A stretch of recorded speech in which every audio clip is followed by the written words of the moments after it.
Vous écoutez Ici Rueil. Cette semaine, les découvertes et les mystères de la ville seront au rendez-vous. Un peu d'histoire, de culture, bienvenue à notre rubrique Au fil de l'histoire. Alors que nous sommes appelés aux urnes les 15 et 22 mars prochains, prenons un instant pour remonter le temps. Saviez-vous que la toute première élection municipale en France s'est tenue en 1790 ? Oui, les élections municipales sont une tradition née de la Révolution française. Tout commence en 1789, avec les États généraux et la formation de l'Assemblée nationale constituante.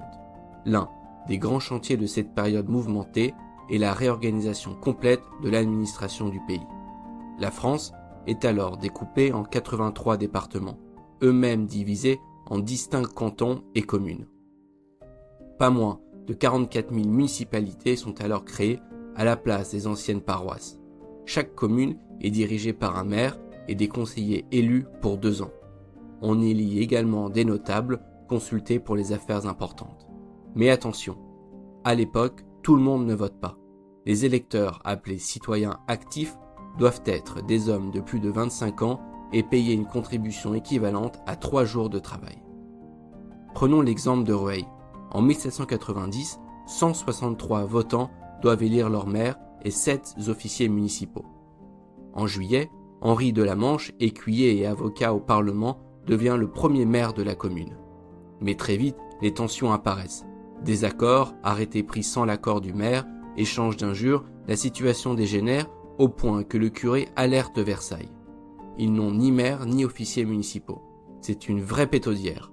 Dès la fin de l'année, Henri de la Manche est remplacé par Jean-Louis Ruffin, épicier.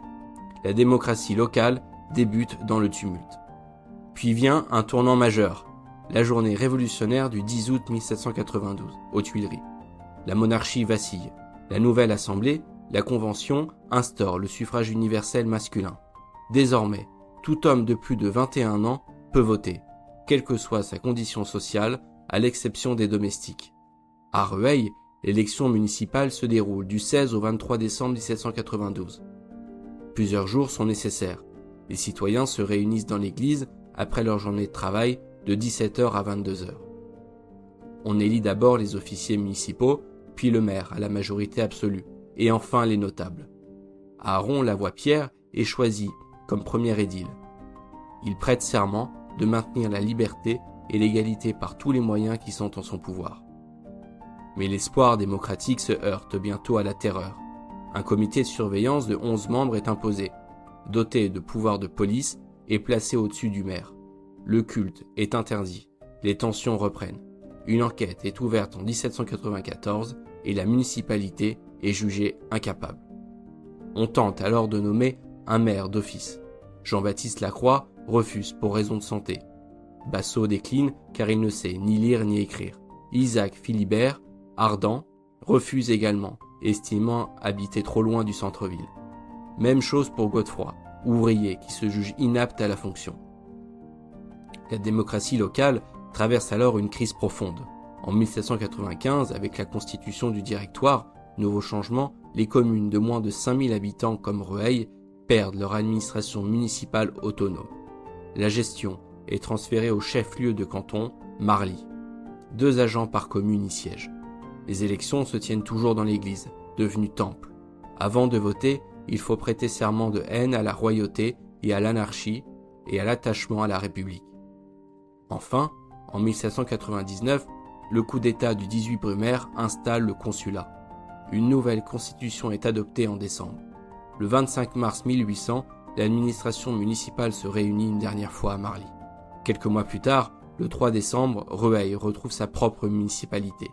Ainsi, depuis 1790, malgré les crises, les révolutions, les constitutions successives, les tensions locales et nationales, l'élection municipale s'est imposée comme l'un des piliers de notre démocratie. Voter au municipal, ce n'est donc pas seulement choisir une équipe pour gérer le quotidien, c'est s'inscrire dans plus de 2 siècles d'histoire, héritée directement de la Révolution française. Alors, la prochaine fois que vous glisserez votre bulletin dans l'urne, souvenez-vous, vous perpétuez une tradition née dans la ferveur et parfois dans le chaos de 1790.